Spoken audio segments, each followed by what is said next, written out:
Welcome back, students. Today we are going to discuss Unit 5, that is Multicellularity, Structure and Function, Plant Life. And today's topic of discussion is Mineral Nutrition. Before I start the main content, I would like to inform that the images used in our slides are for education purpose only. We respect intellectual property right of the original creator and owner of these images. If you are the owner of any of the image used in this PPT, have any concern, any issue, please contact us at sathee@iitk.ac.in and we shall remove the images. In today's video lecture, we are going to discuss these points: method to identify essential element for plant growth, criteria for establishing element essentiality, roles of essential elements, what are the major deficiency symptoms of essential elements, mechanism of element absorption.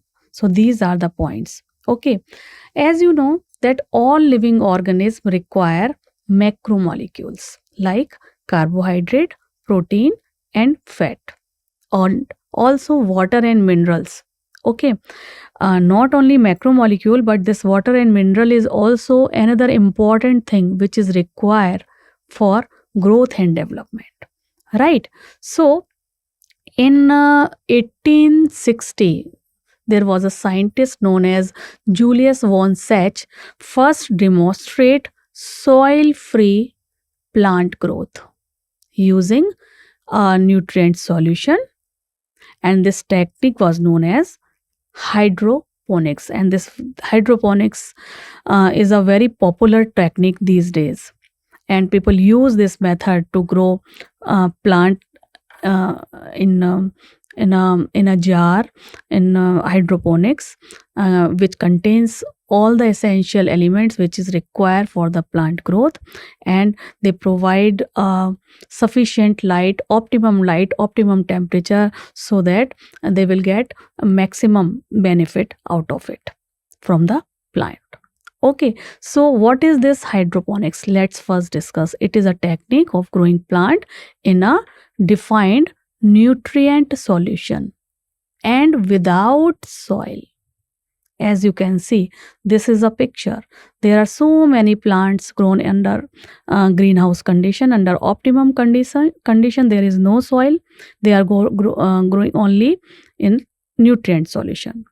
So in this, use of purified water occur with some minerals, nutrients and salt. Okay, plant cultured in nutrient solution with varied element concentration, right?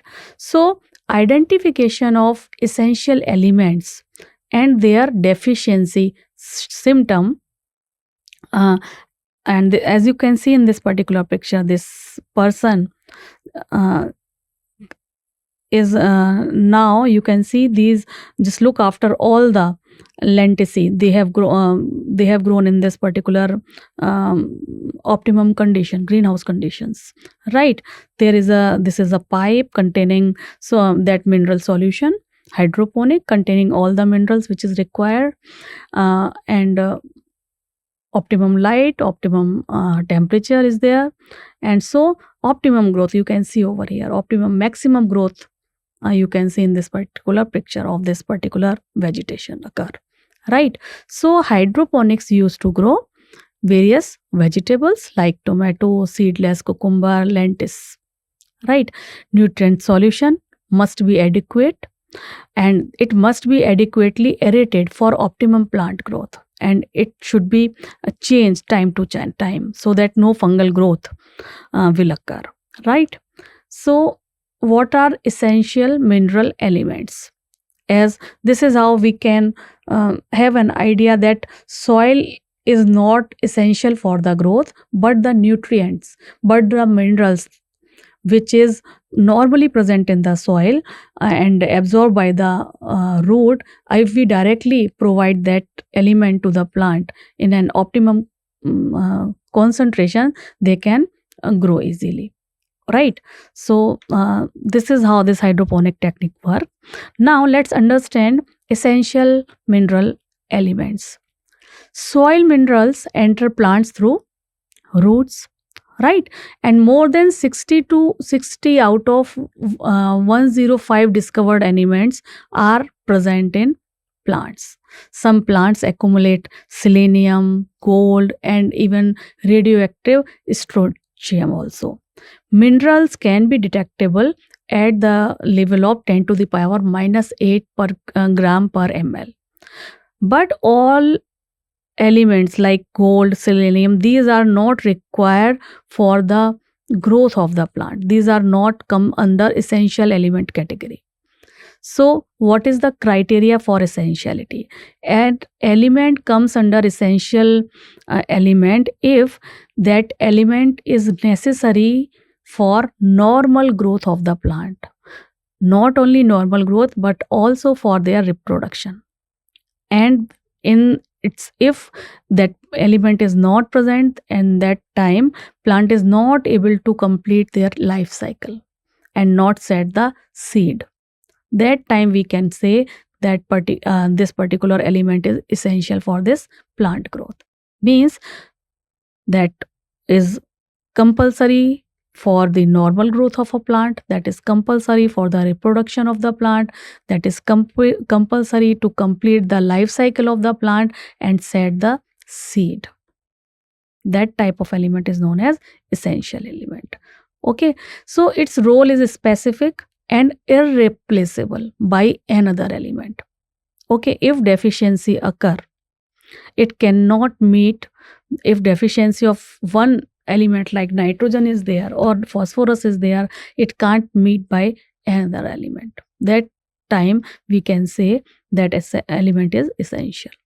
Okay, and that these type of element which are comes under essential element category, they are actually directly involved in plant metabolism. That's why it is comes under essential category. So let's discuss essential elements.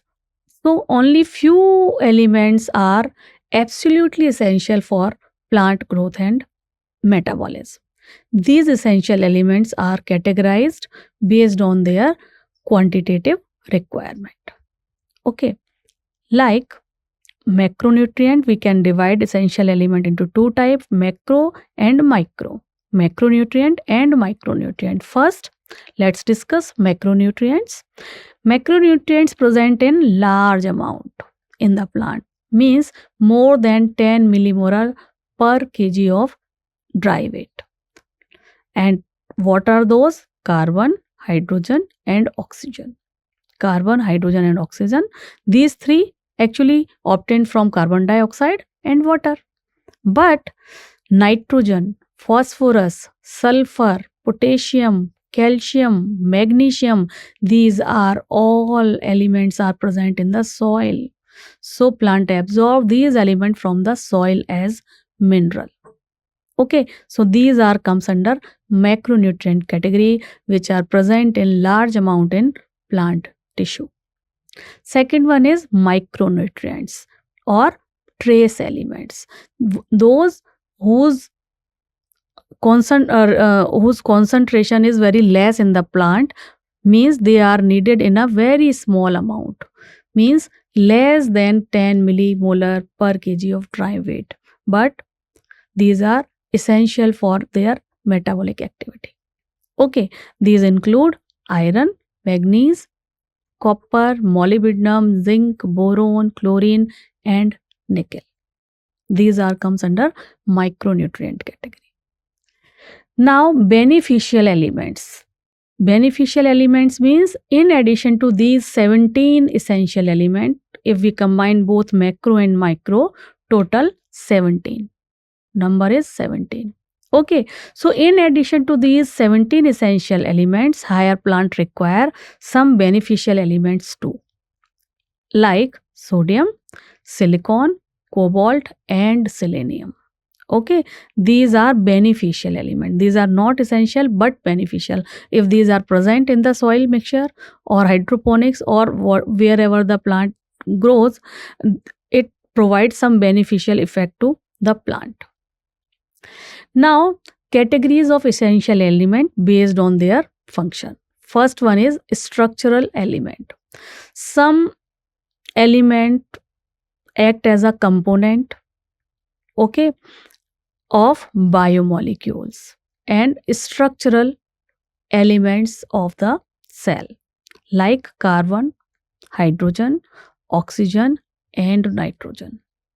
Okay, carbon is present in the any carbon ring, okay, which is like whether it is uh, ribulose, ribose, okay, adenosine diphosphate, so like this, so adenosine, guanosine, pyrimidine, in all these things nitrogen is present and carbon is there and also hydrogen is there, right? So these are present as a component of biomolecule and essential elements of cells.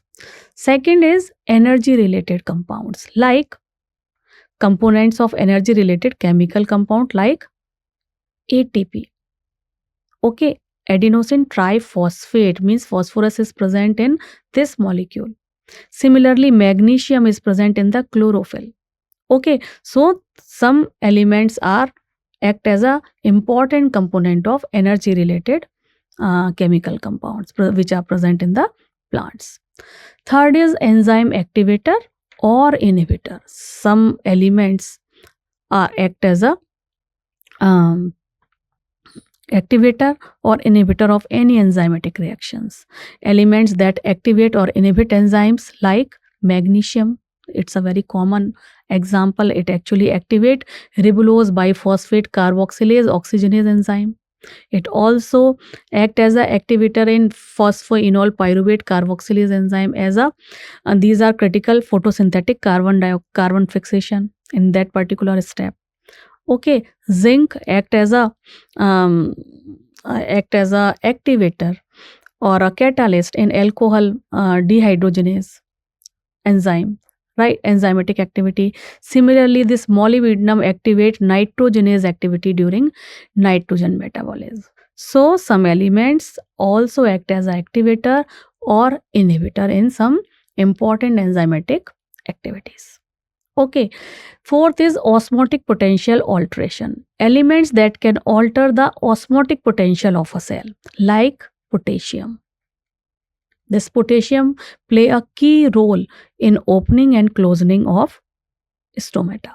Okay, and some minerals also act as a solute in determining the water potential of the cell.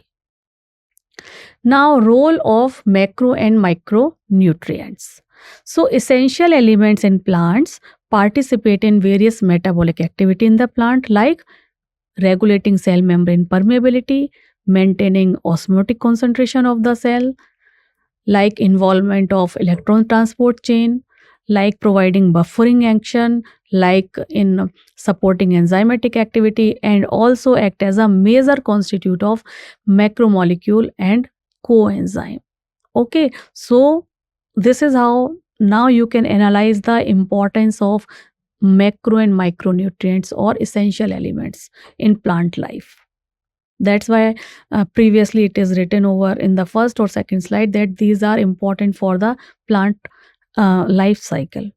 Okay, now let's discuss some functions which is done by different type of elements like nitrogen nutrient. This nitrogen is absorbed as nitrite or ammoniamine, and as you know, this nitrogen is an important constituent which is present in the cell membrane, protein and nucleic acid.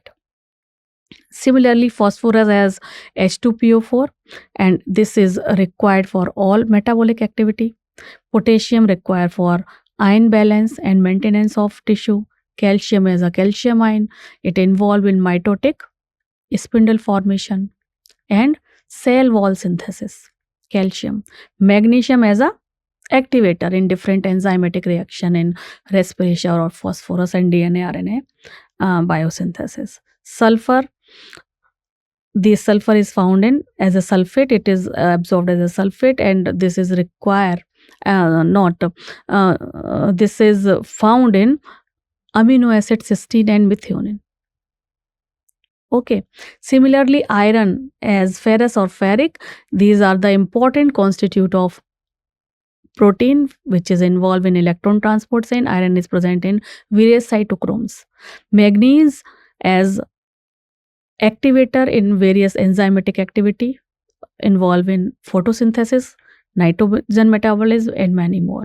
Copper is also involved in overall plant metabolism and various redox reactions. Zinc as a zincine is involved in the synthesis of oxens and activator of carboxylase enzyme. Boron is also involved in pollen germination. This is important. Cell elongation and differentiation of the cell. This one is important. Zinc is also, all are important, but one or two questions which very frequently asked in various competitive examination as related to this. Molybdenum involved in nitrogen metabolism. Okay, chlorine in water splitting during photosynthesis and determine solute concentration as well. Now, so this is the function. Now let's discuss the deficiency symptom of essential elements. If deficiency occur when an element is present below its critical concentration, then a plant shows some kind of deficiency symptoms, specific morphological symptoms, or prolonged deficiency occur if in a plant, then it can lead to the plant death. We can further classify elements into two different categories, mobile element and non-mobile element. So mobile element, if deficiency is there in a plant, in a soil, then deficiency symptom because of the mobile element, these are first appear in the older leaves, because older leaf break down biomolecule and mobilize the important nutrient to the fresh leaf. Okay, so and what are those mobile elements? Nitrogen, potassium and magnesium. If deficiency of nitrogen or potassium or magnesium is there in a type of soil, then those symptoms comes first in older leaves, because older leaf just break down their biomolecule present in its own tissue and mobilize the element towards the young leaf. Second one type of animals comes under immobile element category. Those are not able to move from one location to another. So in that case, symptom first appear in the young leaves, like calcium. Calcium are not able to move from one location to another, as calcium is the structural component and not easily released from the mature organ. Okay, so if you will find out shading of young leaf or any type of symptomatic features, then very quickly you can analyze that particular soil is in deficiency of calcium. Calcium deficiency occur in that type of cell. If nitrogen deficiency or potassium deficiency or magnesium deficiency occur, then very quickly you can analyze that in that type of plant, old leaf first show yellowingness or chlorosis. Okay, so this is how you can analyze deficiency type. So common deficiency symptoms like chlorosis means yellowingness of the leaf occur with loss of chlorophyll, and this is caused by the lacking of nitrogen, maybe potassium, magnesium, sulfur, iron, manganese, zinc or molybdenum. Necrosis means death of tissue occur. If necrosis is there, then this cannot move from old to new. So deficiency because of the absence of calcium, magnesium, copper or potassium.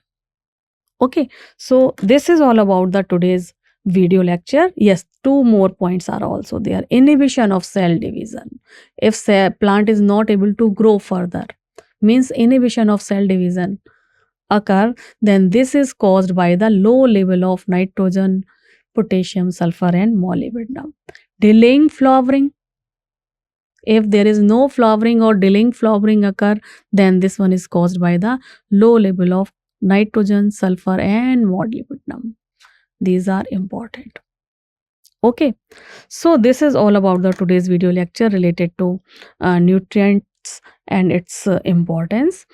If you find out any kind of confusion related to today's video lecture, any kind of doubt, please let me know. We will discuss later on. Till then, take care, bye bye, and keep learning. Namaskar.